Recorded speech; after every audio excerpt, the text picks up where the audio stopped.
It's all new and exciting. Yes, we're doing a Here on Juices Flowing, episode 3. Hello everyone. This is our first video podcast. I'm your host Lachlan Harpy, and I'm joined by my friend Sarah Callaghan today. Thanks for having me. Thanks for being here. It's a pleasure. Yeah, this is good. It's been a while since I've been a guest on a podcast. This is nice to get a chatting again. You know. So. Oh yeah, I had a tagline. I've completely gone off the script in terms of my Juices Flowing intro. I feel like Juices Flowing sounds like a more creative, intuitive process than it does a intellectual, logical, like structured process. Juices Flowing, I feel like literally just means like this is where my like sacral chakra is just like going. So that doesn't really sound like something you structure. I appreciate you saying sounds like that. something you feel through. So Yeah, like totally. Yeah. You're wearing orange, so we're totally orange. We're already doing aligned. things. Yeah. So here at Juices Flowing, we are the antidote to apathy, and so there's so many questions. So like typically, you know, a guest comes onto a podcast, and my role would be to say this person does this and this, but I would like to hear you explain and own the various roles you inhabit in the world on this planet. Yeah. I like that. It's funny because like I think sometimes I even struggle with like what do I do? Because it feels bigger than what I've been told it is. And recently I even had someone ask like what are your hobbies? And eventually I'm listing out all these hobbies, and eventually I was just like parenting. Yep, I have a kid. And then someone was just like, oh, kid can't be one of your hobbies. And I was just like, actually, I would like to say my kid is my friend and I'm passionate about parenting. But it's almost like parenting is this whole huge realm. Like I love this child and I love being a mum, but then I love this kid as my friend, but then also parenting, it's this huge subject. It's like astrology. I've been learning how to study astrology for 5 years now. Love it. Love astrology. Big old passion project for me. But then it's like parenting, same diff. It's this massive, huge subject that every day I'm just learning that a little bit more. And each time I'm just like, whoa, there's so much to this. And it's kind of really awesome because it's about shaping another human. And that's just wild. Right. Yeah. It's another art form entirely. Yeah.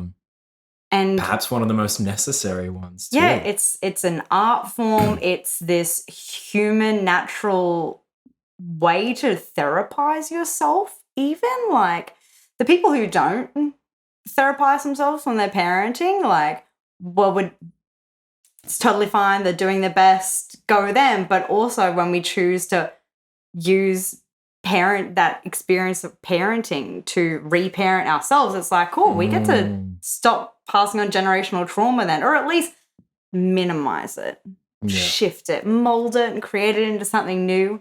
But yeah, so parenting, I think that's a big way I make an impact in the world. And I feel like I've just been reflecting on this in the last couple of days. Just I think a friend of mine posted her journey, her childbirth experience recently, and it was just like, whoa. It really knocks his socks off reading a so childbirth raw story. and real and just like, oh my God. And I feel like there's been this quantum leap, you know, taking that experience, reading that experience, not even having it myself, but and then reflecting that back to what I heard of, you know, my mom giving birth to me sort of thing. Like I feel, you know, there's just been a quantum leap in terms of the intention, the consciousness around bringing humans into the world. Yeah, things really have changed for parenting in the past few years.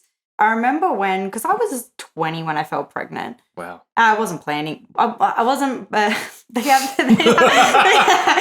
this thing in the hospitals where they go like, "Are you planning on getting pregnant? Or were you planning on getting pregnant?" And you're like, "No." And they're like, "So were you doing everything you could to avoid pregnancy?" And then you're like, no. And they're like, okay, that's cleaning. Like, Mm. so I was like, okay, cool, whatever.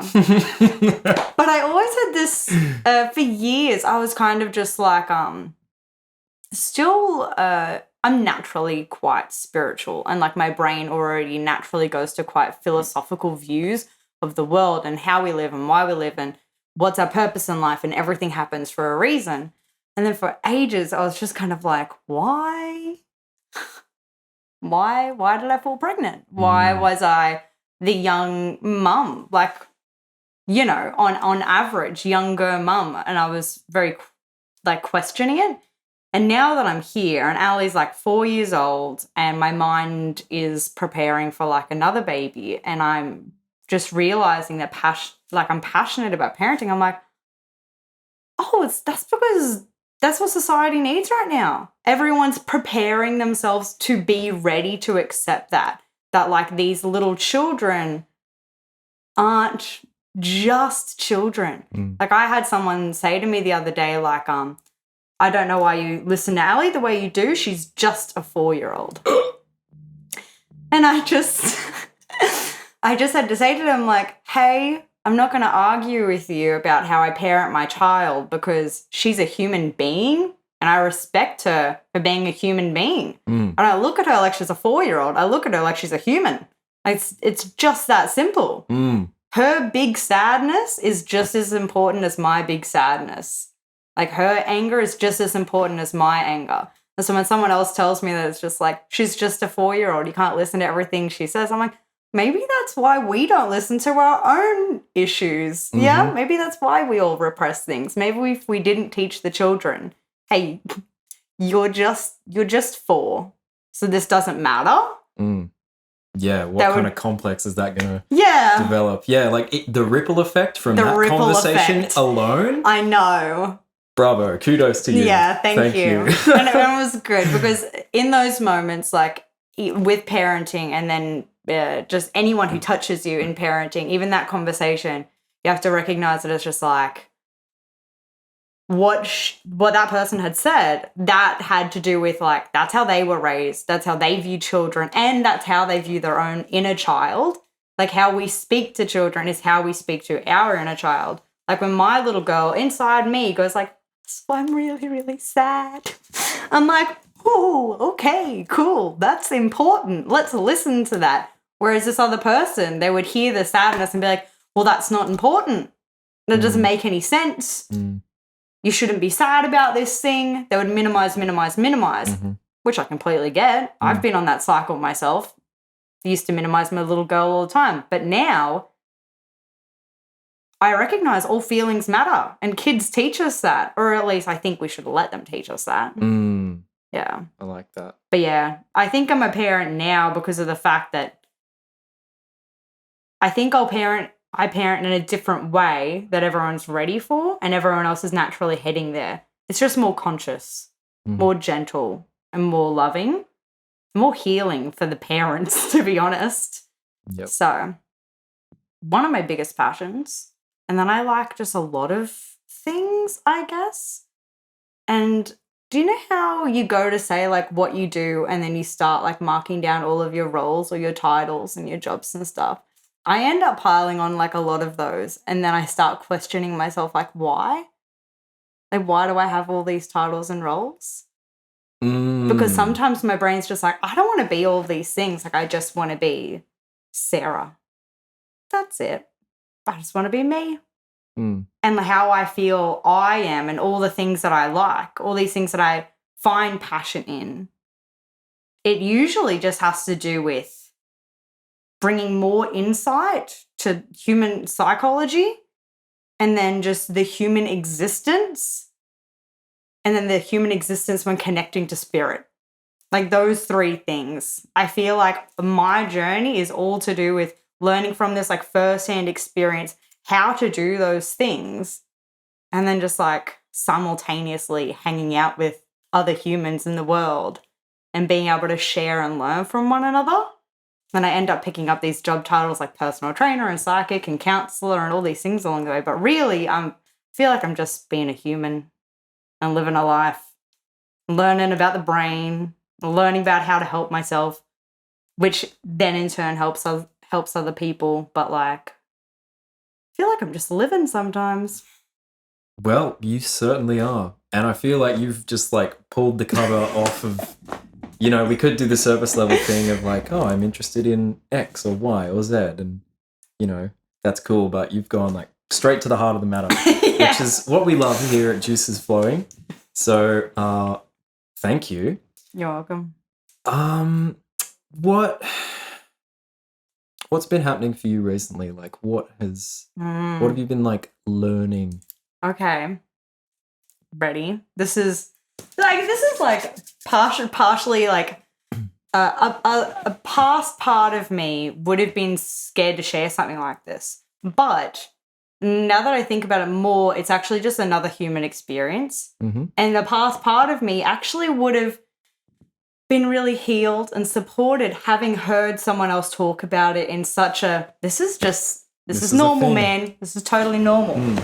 What I've been sitting with a lot recently is I've just lived my whole life with just a whole little fun mixed bag of just mental conditions. Just different things. Just a little goodie bag that I've been carrying around since I was 5 years old. Like one thing or another, something's been going on with my brain, which has been chaotic and challenging and sometimes terrible and sometimes super fun. And then just a really crazy learning experience. And sometimes it's been isolating and sometimes it's been deeply connecting. It's just all these things. And recently I've been recognizing that like very naturally for humans, we go through these like ebbs and flows of being more stressed, being less stressed. Totally normal. Stress is good. Stress is good for us. Stress keeps us alive. It literally is a normal, wonderful human function. But then I also have generalized anxiety disorder. Just always have. She's always been there. Don't know what life is like without her. We're just two peas in a pod, her and I. But sometimes she's louder and sometimes she's not. Sometimes she's so quiet that I forget that she's there. Because she's just like chilling. And then other times when I'm going through like a more, I'm going to say stressful period of my life, but I feel like the stigma that's around stress, I'm just going to envelop on it. A period of time where my environment is changing, taking on new projects, relationship dynamics are changing, that kind of thing. The brain recognizes these things as stress because they are unfamiliar. As soon as something is unfamiliar, the brain's just like, I could die. Like your brain doesn't know how to calculate what's going to happen when we're doing something different. Mm-hmm. So it doesn't matter how amazing the new job is or how great the new partner is or how cool it is that you're moving in together or anything. It doesn't matter how awesome it is. The brain's like, this is unfamiliar. I could die. Yeah. Like, and so it's just hyper aware. It's hyper cautious. And I'm like, okay, brain, I get it. You're doing your job. Fantastic. Awesome. But then my girl, generalized anxiety, she comes up and she's like, I heard there was more stress. And then she's just louder and her anxiety, I don't want to minimize her anxiety. That's the thing with generalized anxiety. It's hard. I've lived my whole life minimizing that anxiety because it's generalized. It doesn't usually have a purpose or a rhyme or a reason. It's just like a general feeling in my body being like, man, something's bad. But when you ask what's bad, it's just like, I don't know. It's just, I'm just anxious, bro. And I'm like, cool. All right, cool. But something I've recognized recently, because of these ebbs and flows, I'll go through those times where she's more quiet and I'll go through this period where a part of my brain literally catalogs it and just goes like, maybe we don't even have it. It's just like, whatever, chilling, we're good. We've got this whole bright life ahead of us. Everything's good. Let's plan for big dreams, big futures, big projects, big everything. And then things get moving. And then she comes back up and she's like, hold on, I'm still really scared. You're going into places I'm really unfamiliar with. I really need a hand. And then I'm really happy I've recognized this recently, but then I go through this period of feeling grief for quite a while. Just having like generalized anxiety come back up. Because she'll come up and then she's like, okay, I might be here for a few weeks, a few months, I don't know, but I'm going to be here. And she just like holds on until she knows she's safe.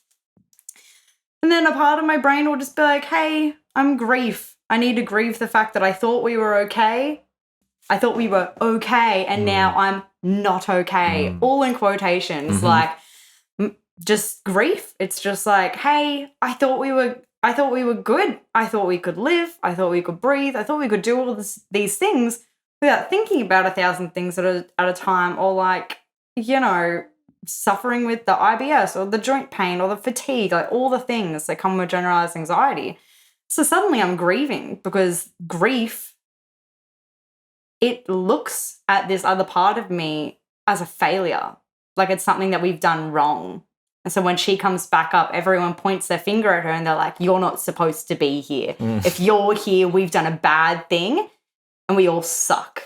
And suddenly my whole brain is just like, oh no, here's depression, good.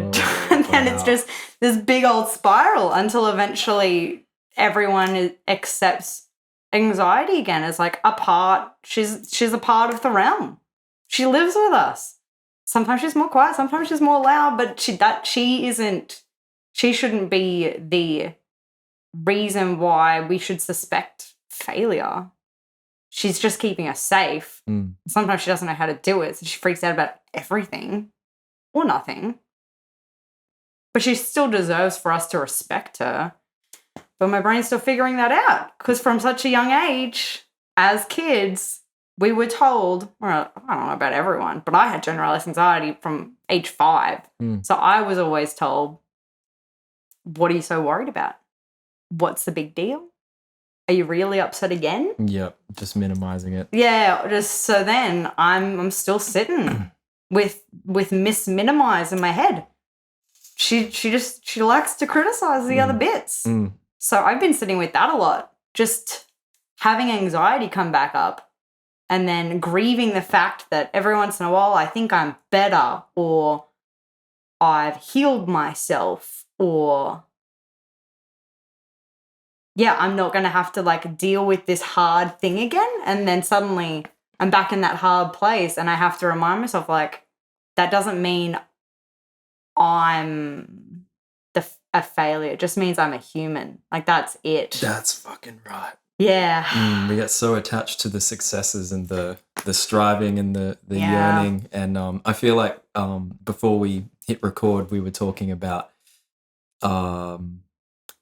being okay with making mistakes and how much of the generational aspect, you know, like years gone by, you know, if you make a mistake in battle, you know, that's it. That has heavy repercussions. So don't make mistakes, you know? Absolutely drilled in to those minds, and in such a traumatic way. Like, I think that's another thing to point out, is just that the heavier the trauma, the bigger it is. With each generation, a part of it will get passed down. That's right. But if you think about it, if you've got this ginormous trauma, like being in war, still every generation, a little part of it's going to get passed down. You know what I mean? Like, it's still going. It still carries through to this day. Like, even trauma before that still carries down. Right. But the bigger it is, she carries. And yeah, the more, and that, yeah, our shadows have just been so suppressed for who knows how long. Long ass time. Yeah, that's the other thing. Just because one generation decided to repress it doesn't mean it didn't get passed on. It probably just got passed on maybe a little bit bigger because they suddenly added on their own bits to it, like shame and guilt, self-denial and denial, and all these negative like mindsets towards what it is to feel this big thing, this trauma. Man. Deep breath, people. It's no wonder sometimes that our generation sits with so much and is dealing with so much. but I also feel like it's a large part of why we're here. Yes. You know, not to toot my own horn or anything, I feel like you would have experienced this too. Like you meet a very kind of, let's say a special person, like a spiritual kind of person. Oh, right? yeah. And they're like, you've been here before. Like you're a very evolved soul, you know? I feel like there's a lot of that in our generation and the generation below us, because it's reached this kind of like, this like boiling point, you know, where like it's gonna go one way or the other. Like we're gonna like just schism entirely. But I don't like to think in those terms. Like I think, like just take the instance of parenting, for instance, you know, like just looking at how much that has changed since, you know, like the 90s when we were born to now, the 2020s, like, whoa. And it is quite crazy because it's like every generation is going to do their own different things. Every generation is going to evolve, progress, all that kind of thing. Go them. Everyone's done a great job. But here's the thing. Go team. Go team. We're all doing a great job. But here's the thing. I feel like in the past decade, future decade, like just a good, like, you know, just a little dome here of like 20, 30 years,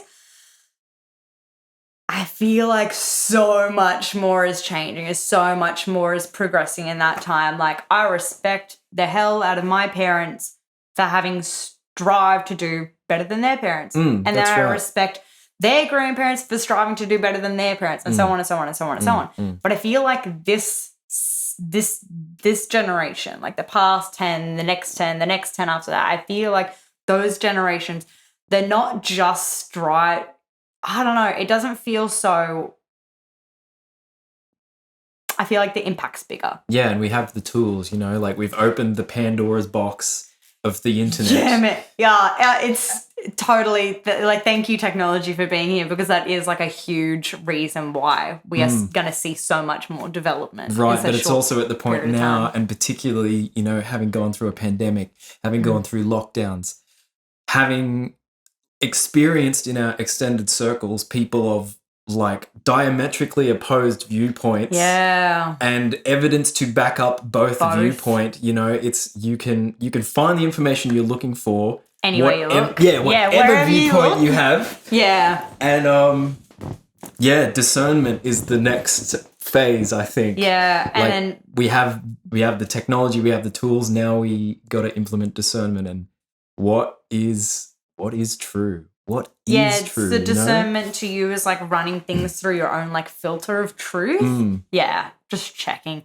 So there's some words sometimes where I'm just like, I don't quite have a definition in my head for that, but it sounds like that filter of truth. Yeah, and that is really important. And it's funny, something that we were not taught how to do for years and decades and centuries. No, people haven't been taught like, well, what do you think, honey? Do you think you trust this thing, or what do you think about history? Do you think that's true, or like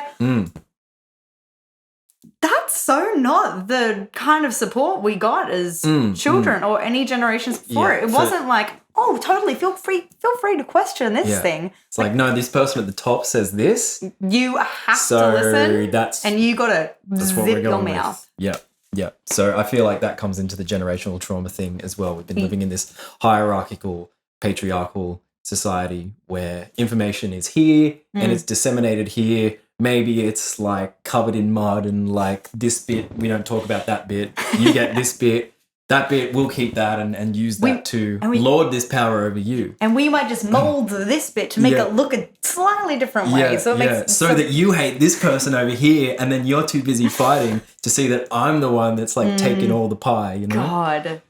Gets really weird, doesn't it?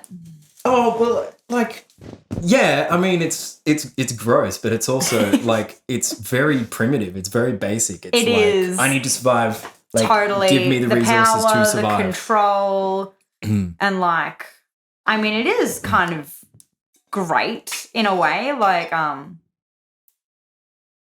know that this feels like a challenging time for all of us, and it is, not minimizing that at all, but the fact that we are all in this point of like friction where we are exposed to so many different perspectives at once and very strong perspectives, very, differing views.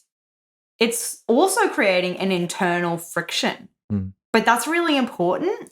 Like, we need friction to be able to listen to ourselves. Right. And have discernment. Right, yeah. And I feel like, I had a really interesting conversation recently at a festival with this, like, he was a genius. Love right? It. Cool. Very original thinker. And God, we talked about so many things, but I've lost my train of thought. But the point is, oh no. Oh God, no, yeah, it's gone. Don't you just love that? Genius prior to that. Oh, when you have a mental blank and it's just like, oh man, I have them all the time. There it goes. That's okay. That happens to me. I've recently been. Oh no! Oh no! It's okay. It'll okay. come back.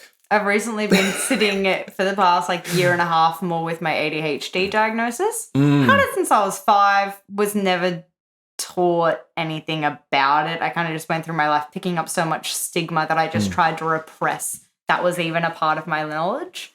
Then in the past year and a half, I've just been learning more about it. And I'm just like, oh, okay. So my mind blanks. That's totally fine. Great. Thank you so much. I found it really, really helpful to understand all the parts of me and that they were allowed to be there. You know what I mean? Oh yeah, yeah. I feel that. I've come to this place of acceptance recently, and I'm still, I'm a work in progress. We all are. We're always learning. Perfectionism, that has been such a driver for me for nearly 28 years. And yeah, that's got its tendrils in real deep. It's and it lets me do amazing things. You have to stay on this train and but be it's there. Also fucking stressful. Yeah, man. It takes its toll. I get it. Being a Virgo, I definitely have that little perfectionist hanging out the back of my brain being like, hey, could you just make sure that's in line or make sure you do this well? And I'm like, bruh, the world isn't going to be hurt if I don't do this thing. It's going to be okay. I feel like compared to a Virgo, I'm a very sloppy perfectionist, but I do it in my own way. Yeah. And I've remembered what I was going to say. And so I was talking to this genius and, he was talking about, since the pandemic and all that stuff, people are like, oh, what unprecedented times, And he's like, yeah, sun still goes up the same. Sun still goes down the same, still breathing the same air. I feel like every generation has its challenge, whether it be a massive economic crisis or shortage of food resources, nuclear war, whatever. It's all an external manifestation of the inner juicy, not so juicy. I like that. Lack of flow. That is a good reminder. Hello, friends.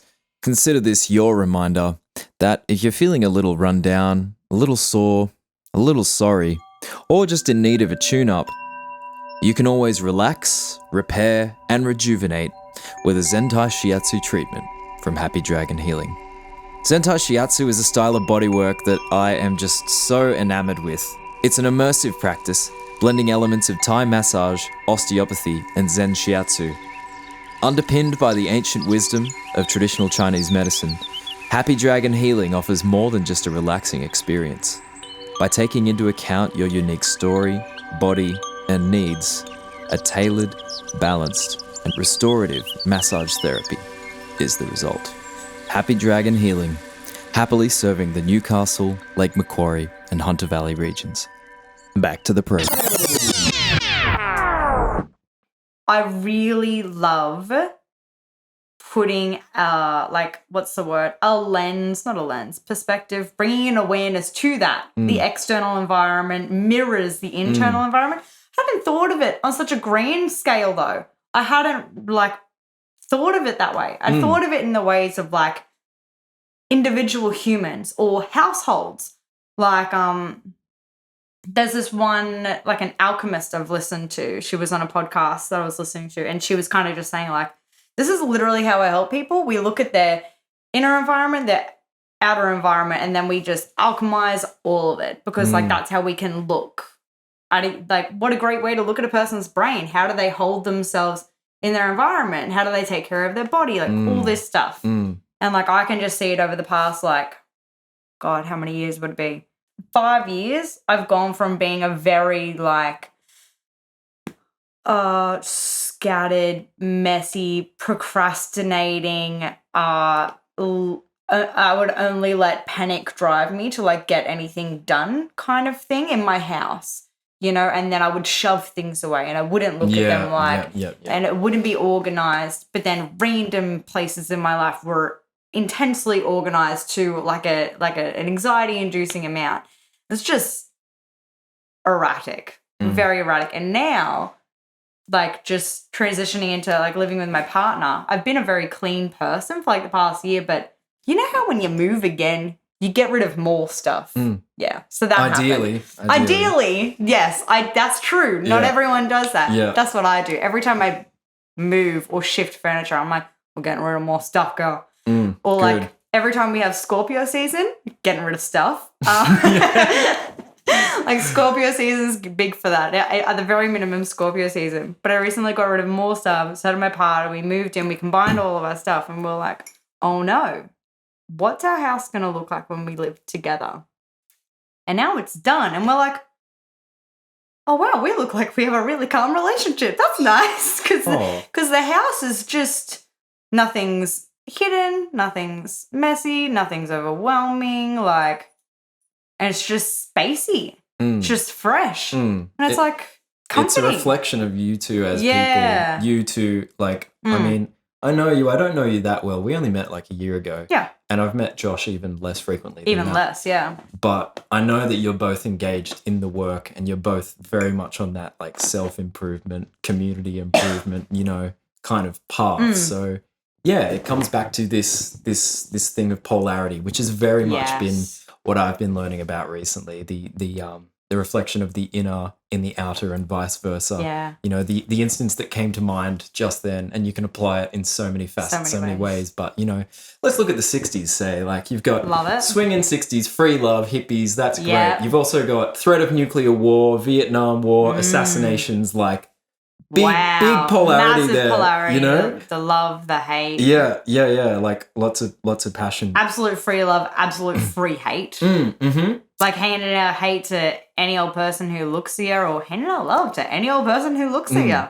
Exactly, yeah. But yeah, just like my journey recently has just been like looking at projection and or like I had a really cool dream last night. Love it. I love hearing about dreams. Yeah. Are you going to tell us? Yeah, for Yay, sure. So context is last week I got a massage. I'm a massage therapist, so I've been giving a lot of massages. Yep. Finally got a session last week. Do you not usually get massages? I do it all too infrequently, you know, and that's another part of my journey is like finding that balance. Of giving and receiving. Yeah. Yes. So it was really great to receive a massage. I hold a lot of tension in and around my hips. Particularly my hamstrings, and my masseuse friend said you need to stretch your hamstrings, and I've known that for years, and just like haven't done it because it's fucking hard, right? And it's painful. And your brain doesn't see short-term reward for it either, especially with muscles. Like that is, your brain's like, okay, but if I stretch it once, nothing's going to happen. That's something I'm going to have to do every day. I'm going to have to do it for ages. Yeah. So anyway, I've been like, no, fuck that. Like I want less tension in my body because that's only going to be good for me and the world. So I've been making a concerted effort. And I had a dream last night where one of my mentors in the dream was saying that all my resentment is stored in my knees, in my hamstrings here. And she's like, you've got to let that go. And then I wake up and I'm like, I just like have this list of people. And I'm like, I resent this person for this and I resent this person for this. And then I meditate. Mr. Resentment's just like, I have the list. Yeah. And then I'm like sitting in meditation yesterday morning and it's just like, and ultimately the person I resent the most is myself. Man. And it's just like, oh shit. And I'm just fucking throwing that shade all over these people. And all the people that you resented, all those things that they were mirroring back to you actually were just highlighting your Mr. Resentment. That's fucking great. right. I love that. Yeah. So it's been a real real fun ride lately, putting those glasses on and just being like, okay, what is my instinctual reaction to this challenging stimuli? Yeah. What is it triggering for me? Yeah, that's right. I remember starting, like I had began trying to use that concept a few years ago and I got stuck. I lived in a household that I was triggered everywhere I went. All the time. Just super triggered, man. Was not a healthy, harmonious environment for me. I just had so many bits that got triggered. But I remember once trying to do that. I was just like, okay, let's sit with my anger. Who is she angry at? What do they do? And so it's like, I don't know. Let's say they were really irresponsible with like the dishes or something. Like they would say they'd do something and they wouldn't, or they would say they'd do the dishes and do a terrible job. Yep. And part of me, I've been raging, so angry. And then when I was trying to figure out how to do this projection thing, I was like, okay, does that mean that I think I'm bad at the dishes? I couldn't figure it out. And now that I look back now, I'm like, no, what that was letting us know is that we have a very controlling tendency and we want to control other people. Right, yeah. It's not there's usually like another layer. It's not it's not this person did the dishes badly, so that means I have a complex about how I do the dishes. Yeah. You know? But I couldn't like it's totally fine. You have progressions, like these small steps in learning how to embody like especially spiritual and like psychological like concepts and then apply it to your own life. A few years ago, Sarah couldn't get all the way there. Totally fine. But now I'm just like, oh, like the controlling part of me really didn't like living there because so much was out of her control. And also she that part of me is very, what's the word? It's very Virgo energy. It's very like, I could do this better than you. And so she gets angry at everyone. Yeah. And she's kind of just like, you should do the dishes, but if you're going to do the dishes, you better do it right or I'm going to be really mad at you. Yep. But then it just, when you turn it back around, she's holding all this anger at myself because there's all these times where I should have done a thing. Yeah. But I maybe I didn't. Maybe I procrastinated it or I didn't follow through on plans or I did do the thing and it wasn't perfect for her or we tried to do a thing and everything wasn't in our control because that's not how life works. There's certain things I can control and there's certain things I can't. But then she's just got all this anger that she's like, hey, I didn't have control. And so suddenly she unleashes it onto everyone else. So I know I'm in an unharmonious environment and like state of being when my controlling mindset or even behaviors like come up. I'm just like, okay, I really feel like telling you what to do right now. Something's up. Usually just not listening to myself or she's just really stressed and she needs my help. But the projection's really important. Letting other humans be a mirror to us. It's what we're all here for. That's right. Yeah. That's what relationships are. Yeah, that's why our souls chose each other. We're literally supposed to learn something from one another. So why not just like have a look ourselves, you know what I mean? Can be pretty ugly though, you know, it's definitely easier said than done. It can be pretty ugly. But not every relationship is teaching us something ugly. No. And then there's some relationships where it's just like, why did we pick to teach each other that? That really sucked. Yeah. Yeah. Oh. Wow. What a trip. Humans. Yeah. Aren't we great? I do like flawed and beautiful and simple all at the same time. I like thinking about something about in the past year when I've recognized that I'm a human has really just changed something for me. Even just hearing you say that, it's like, yeah. Oh, I feel like something let go, like in my stomach. It's just like, yeah, we are. Yeah. That's nice. Yeah, I find it really came up while I've been working as a psychic for over a year now and connecting with spirits frequently, talking to past lives frequently or spirit guides frequently. I'm very much reminded that it's just like, we're living a human existence. Mm. We are the souls that I speak to in the spirit realm. But then we're here living a human experience, and it's just wild. Whatever ideals exist up there. Yeah. Sometimes they don't translate. No, and like it is really nice, I think. I'm glad I have this like knowledge. I wouldn't call it knowledge. Wisdom? Sensitivity, yeah. Like just that understanding or awareness of how the spirits, like just spirits in general, perceive things. Because I'm like, man, as humans, we look at everything so much differently. Like we see everything so black and white, positive and negative. But like to spirits, to souls, it's all energy. That's it.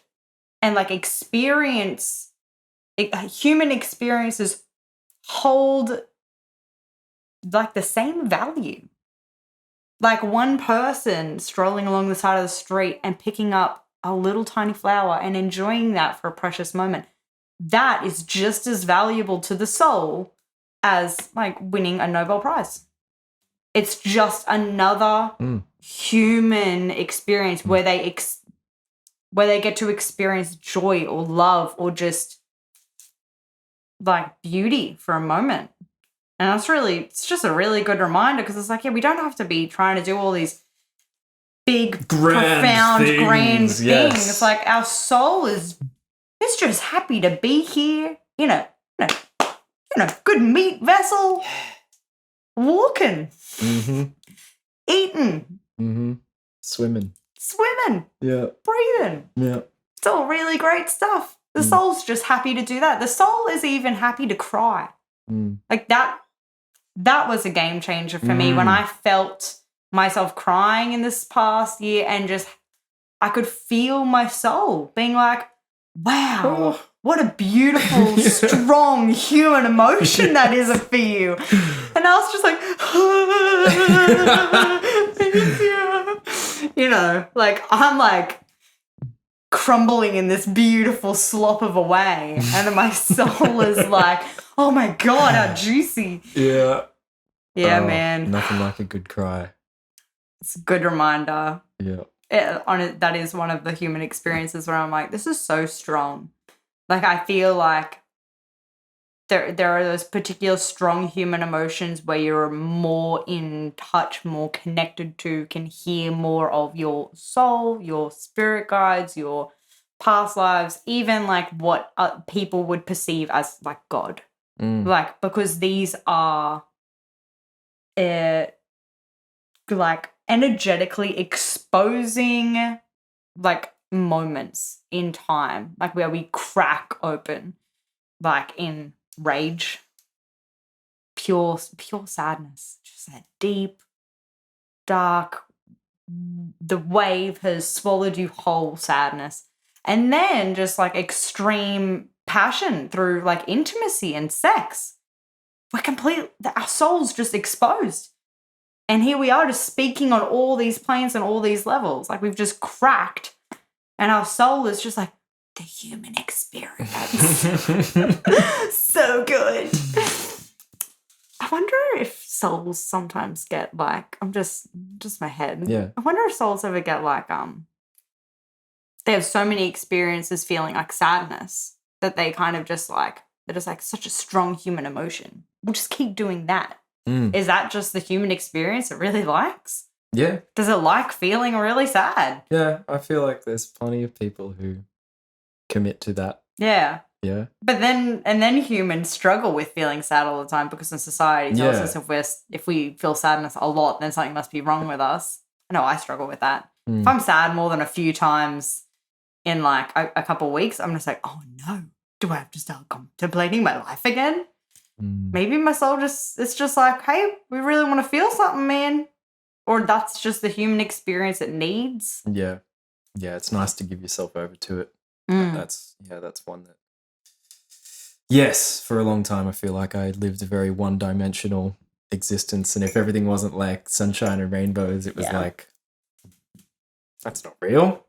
That's not desirable. I feel like for me it was the opposite. I was one-dimensional, but like everything was stressful. Like if everything wasn't stressful, I was just like, the world's lying to me. Something's wrong. Yeah, something's wrong because everything isn't stressing me out right now. Or like if I was just having a grand old time, my brain would be like, we're going to be in trouble for not being stressed in this moment. Brains. Fascinating. Yeah.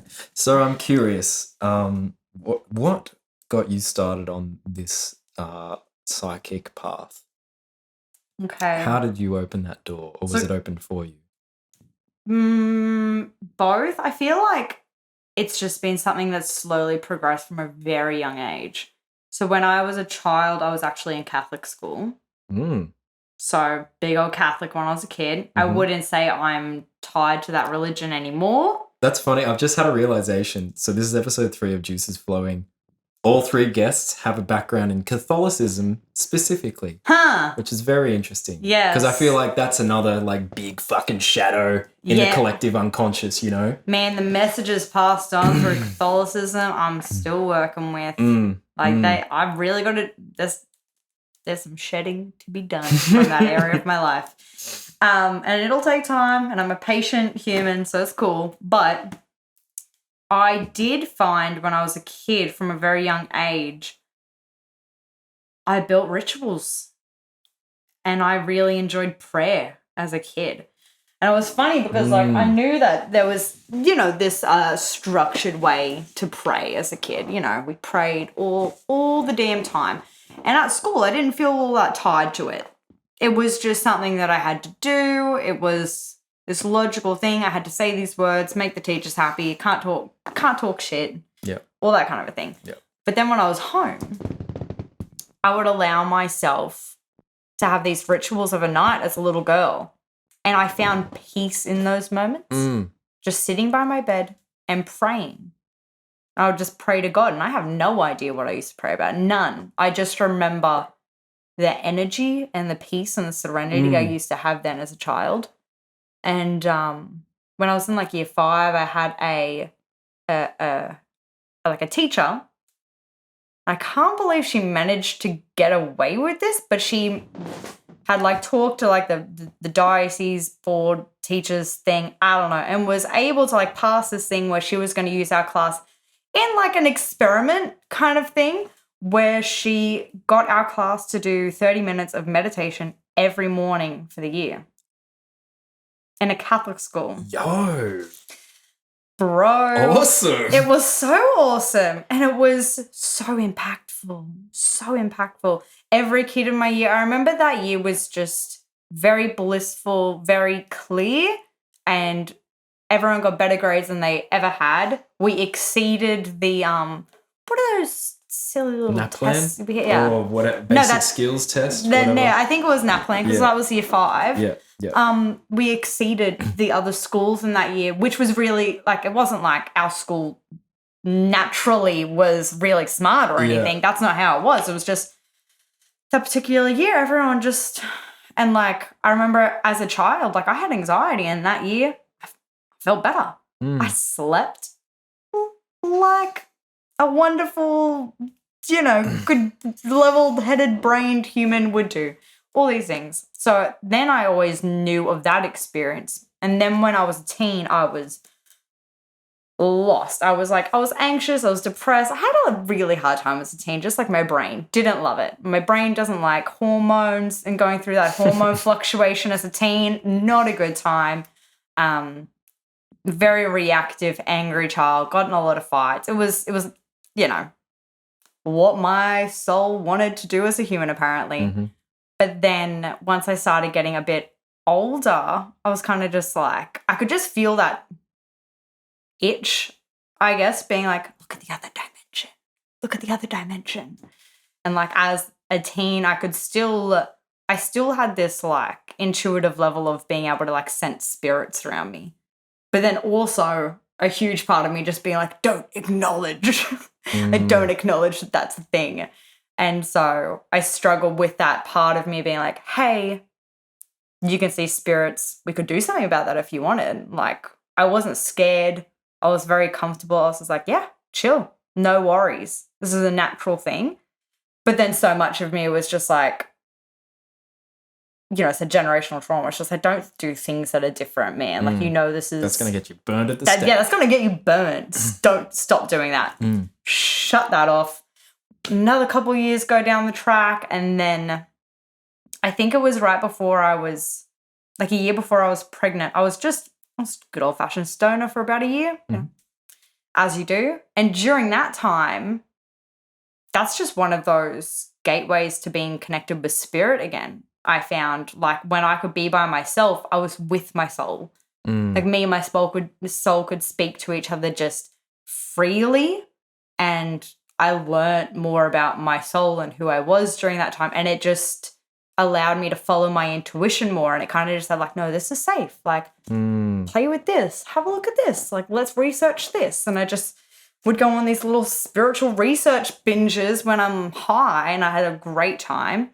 And then it's so funny that it can open that door, but then at some point something changes and you're like, okay, I'm done with that tool, Yeah. Well, not done with it, but like I got what I needed. Change my relationship with it. I need to reduce the frequency of use because, moderation, right? With all things. Yeah.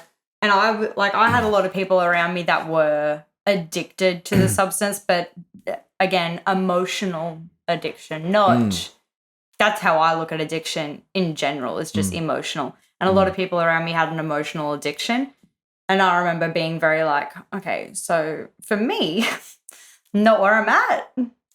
But I think falling pregnant, it was like I was thankful for falling pregnant at that time because it gave me this in my bubble, in this like little group that I hung out with, that was one of the only things that was like an appropriate reason to stop smoking. Justifiable, yeah. Yeah, it was justifiable. Whereas if someone said they were going to quit, no one was taken seriously. Yep.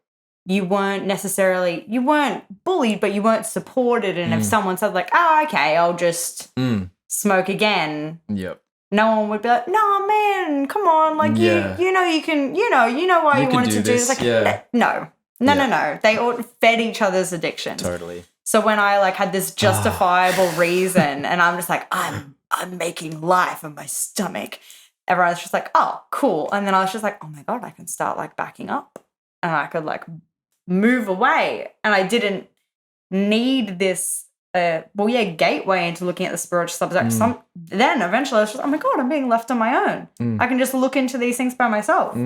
So I got really into the chakras. I studied a lot of, and astrology, but then probably just dabbled in whatever came up, like whatever I felt in. Like I'm a curious learner, not like I like one subject and I'm gonna learn it for the next 10 years and master it. I just let my curiosity take me wherever it wants. But chakras and astrology were the things that came up the biggest for me. And then as Ali was a baby, I just studied them more and more and more. And I also found that, like, I guess it was me trying to help myself that really took me into it. Because I remember when, like, Ali was like a year and a half old, and my partner at the time, her dad, we were talking about religion, and we were saying, like, I was just like, look, I'm glad I'm not in the Catholic Church anymore. Like, it wasn't for me, blah, blah, blah. But I was envious of people that had religion because I didn't feel like I could. Is it the community aspect? I think it was the feeling connected to my soul and the higher power. Being connected to higher power, like just that. And for people that have religion, I think religion gives us all these different like structures and like boxes and ways to do the same thing. Connecting to that spirit, that higher power, higher self, God, whatever you want to call it. There's a bunch of different words for it, and it doesn't really matter. I think everyone is really just doing the same thing. We all have a different way of getting there because we're all different humans and our brains all work differently. But I was envious in that moment. I wanted to feel what other people in religions felt. And I just felt a lot of happiness for them. Like, I was happy for the people that had religion. I was just like, yeah, they feel that connection. They feel that love. They have purpose. And then within the next few weeks, I felt purpose, but it wasn't for a God or a religion. I just really dove into everything witchy. I just went right in there. I was just go straight into the witchcraft. And I just found myself embracing like the world or the universe, I would say. I was embracing it more. Like, me studying astrology stopped feeling like this shameful, secretive thing I was studying on the side. But suddenly I was like, yes, I will embody it. And like, I was like breathing it in. And then same with the chakras. I was like letting myself embody everything I was learning. And I let myself learn about the moon and like let myself feel the flow of the lunar cycle with my body and let it take me into all these different stages of my life and just let it be like, okay, man, I'm just going to put my hands up. You can guide me. Like, I'll be there and I'll say yes. Like, let's go. Let's live the human existence together. And that just continued for a good old while. And I think it was my trust in that process of life that led me to being able to listen to my intuition when I said, like, okay, it's time to leave now. It's time to leave this partner. It's time to leave these friends. It's time to leave this life. It's time to move on. Like, the purpose was fulfilled. You're good. You got to leave now. I know it's scary, but you got to leave now. And it was honestly due to the fact that I had that spiritual and divine connection of listening in and listening to spirit that I was able to do that. And then so after that, I was kind of just like, let's go deeper. Yeah. I mean, I let myself have a few months of like integration. Like, I left a 7-year relationship. So it was like, you know, it's pretty big. It's a lot. I did go straight into coaching, which was great. But then a couple months after coaching, someone I'd been following online, Alexander Creek. He's great. He's just from like, he's in America. He's from like Minnesota or something. And he's just he's like a psychic healer, astrologer, that kind of thing. And I think I got into his stuff because of astrology. And suddenly he was like, I'm doing a course. Do you want to learn how to be a psychic? And I was just like, yeah, no, dope. That sounds good. That sounds good. And I remember being very like, I could just feel all the parts of me just like, this is it. Flow there, man. That's what we're flowing. Flow into it. Like, I remember my logical brain was just like, but what is it going to be? Does that mean it's going to be our job? Does that mean it's going to be our career? Is this going to be who we are? And I was just like, no, I think we just got to trust.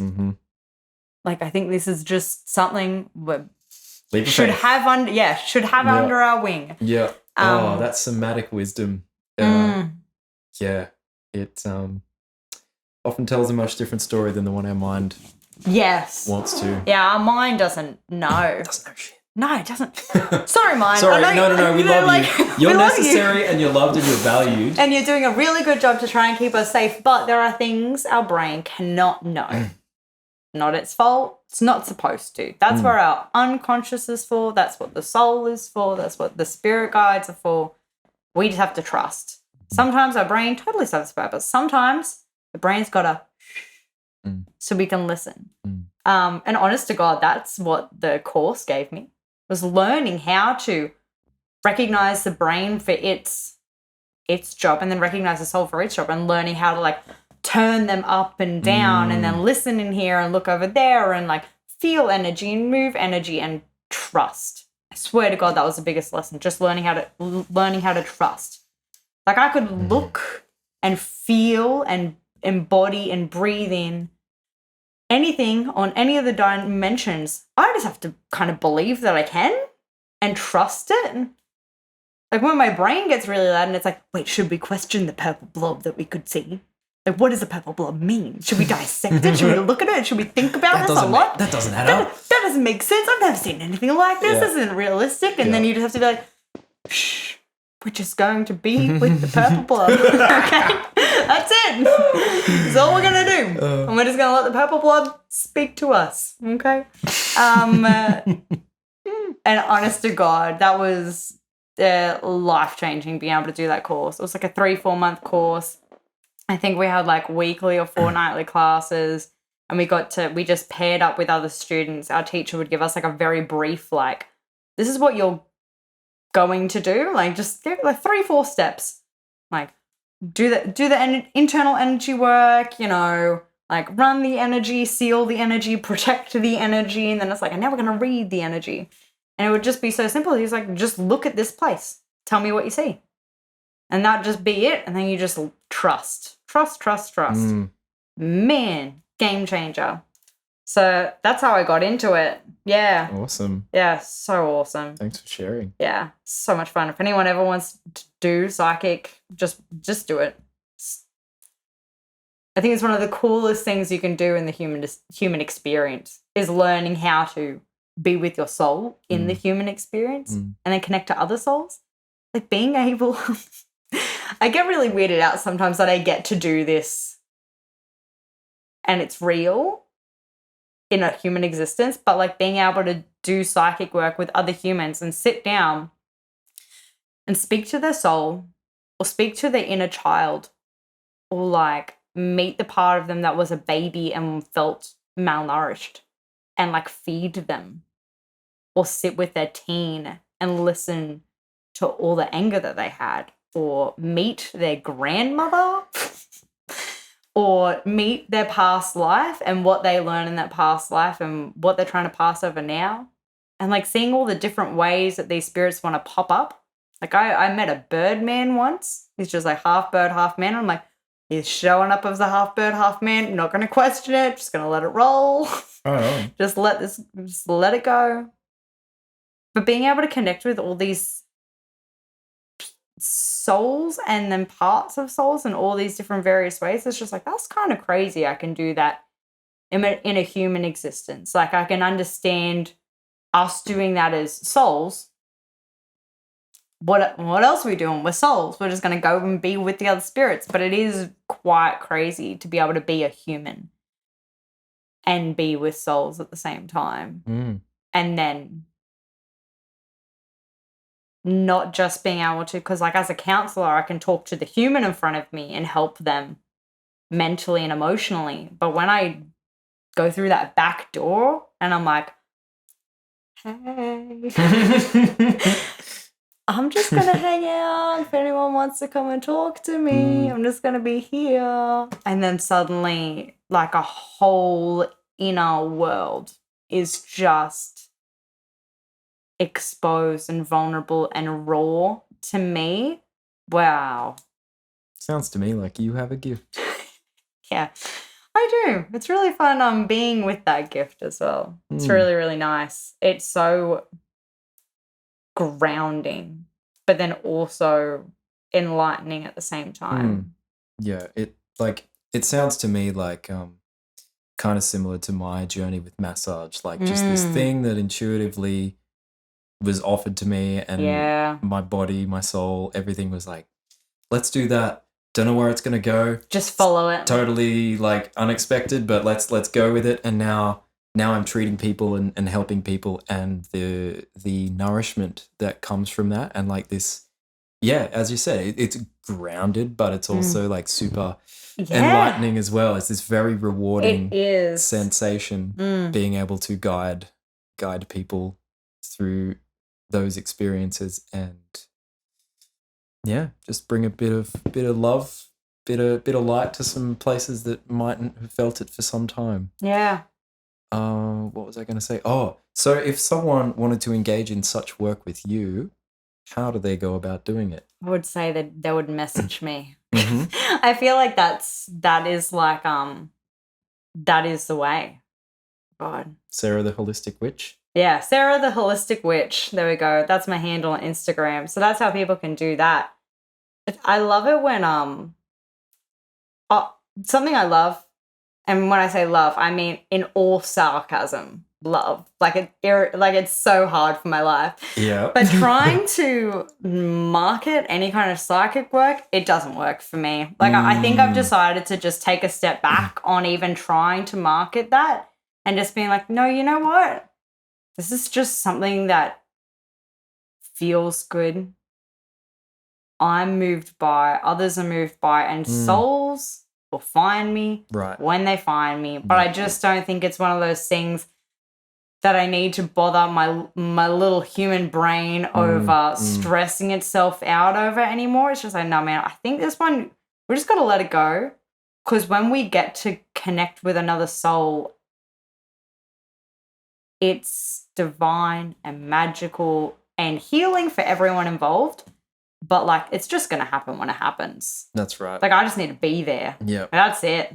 Yep. Be here, living, breathing. People will find me. And it'll all work out in its divine timing. But then I love it when people try to ask me, like, what do you do? And I can't say it without going on one of those very spiritual tangents that sound it's very Pisces vibe to me when I talk about what I do. Because I'm like, because I see this inner realm and I talk to all these souls. But it's like, I don't know, man. It's different every time. The soul is just as complex and wonderful as the brain is. Like, I love learning about the brain. But you can't learn about the soul. You can only feel it or be with it or, like, embody it. Something's just so crazy about meeting another soul, though. Like, just being there on the astral and being like, I can see you for everything that you are. There's no human bits. You know what I mean? Like, it's just completely exposed. And it's so beautiful. Because, like, once the soul has gone through emotion, it just ripples out across the entire body. And I'm like, whoa, crazy. I do really love, though, how there are so many different ways and so many different, like, doors to connect and be and, like, help a person, like with you in massage. Because, like, the body, this is our vessel for our soul. We store everything in this body. Everything in this physical body we store. And I love when I learn about, like, where certain emotions or certain energies, like, travel and sit in the body.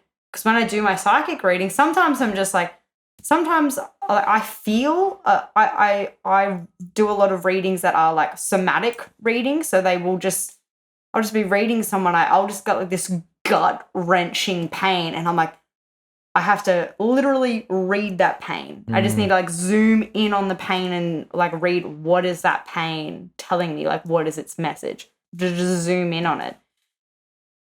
And sometimes it's really simple stuff. Like, I had someone once, their ankle and their foot really hurt. And I was like, just double checking, it is your right foot that's hurting a lot these days. And he was like, well, yeah. And I was like, okay, just hold on. I need to zoom in. And when I zoomed in on it, the foot was kind of just like, can you stop driving so much? Like, you're driving too much and it's causing me a lot of stress. And suddenly he got really emotional. He was like, I'm in a really difficult place in my life. I am driving too much. And and I'm sacrificing parts of myself for this thing that I'm driving a lot for. And I was like, well, your foot wanted you to know. Oh my God, that's so cool. Yeah. Wow. And then, like, how you said with your hamstrings carrying your resentment. Yeah. Like, I have my hips are this is my source of stress and anxiety. Like, when I'm more stressed and anxious, just drilling joint pain in the hips. And I'm like, cool. I need to calm down. Or get a Zentai Shiatsu treatment from Happy Dragon Healing. The body's just so, it's like the map. Yeah. The soul is the back door to, like, seeing everything, and the body is like the map with all the messages. It's great. And everybody tells a different story. Yeah, man. I love that. Oh, it's so fascinating. It is super fascinating. It's so cool.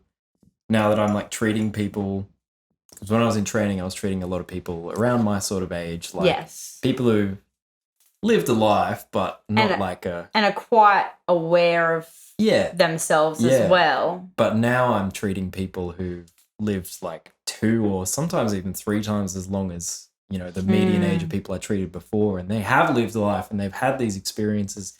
And where one person's super stiff, the other person's super flexing, and vice versa. And it's like, whoa, okay.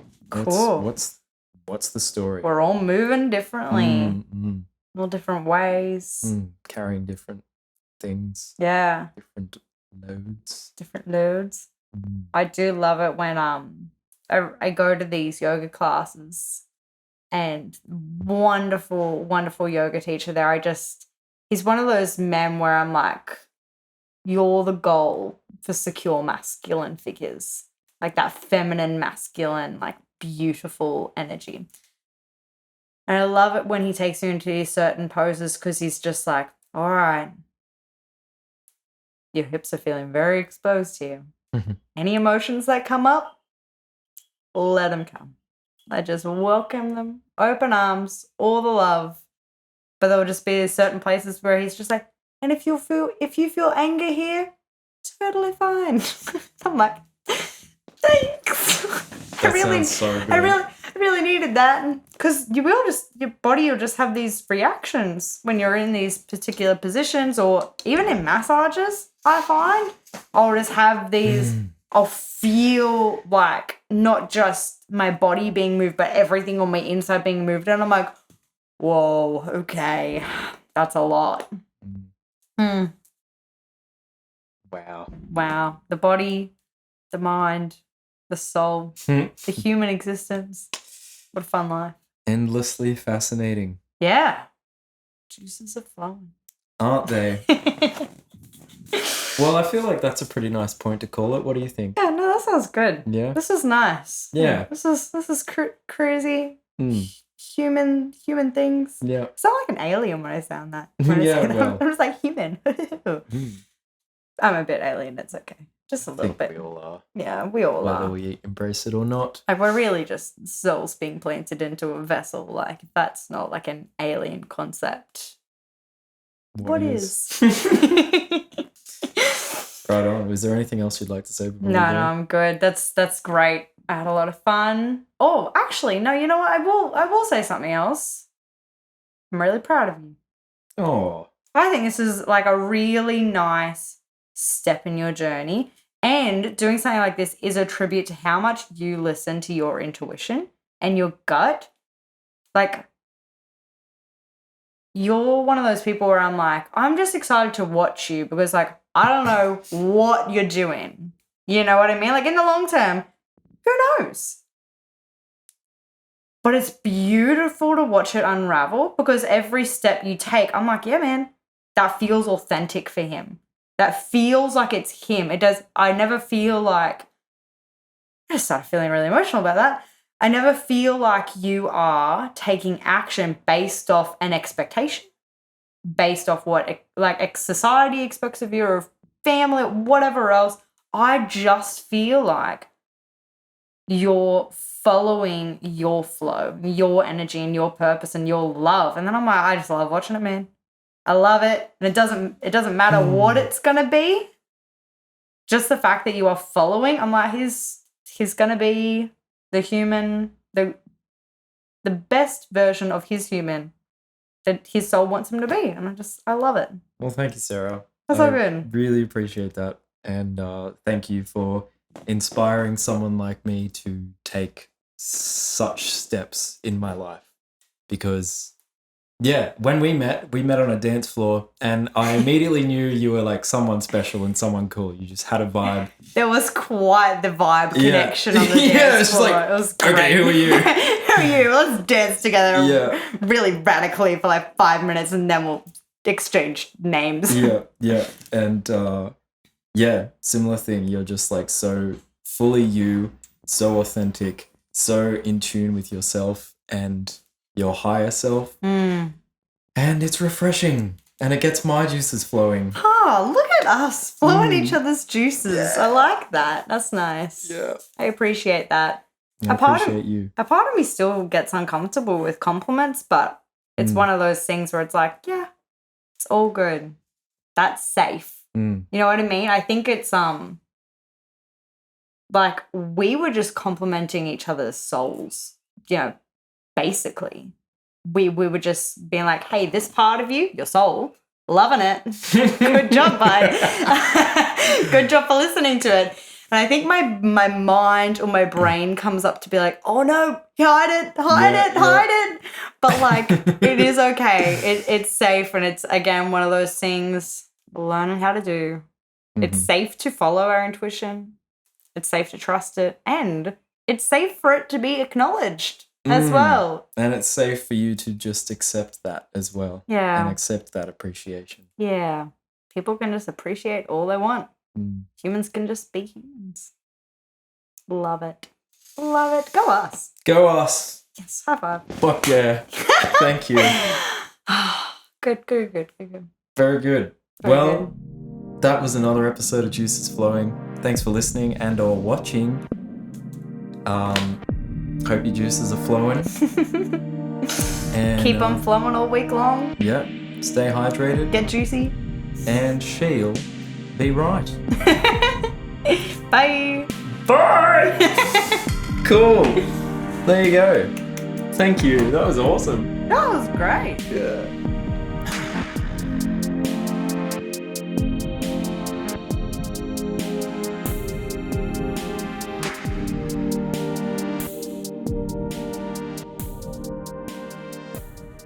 Well, that's episode 3, done and dusted. On the next episode, we'll be hearing from Colin Wright, another of my teachers, audio engineer extraordinaire. He's a great storyteller and a great dude. I look forward to seeing you next time.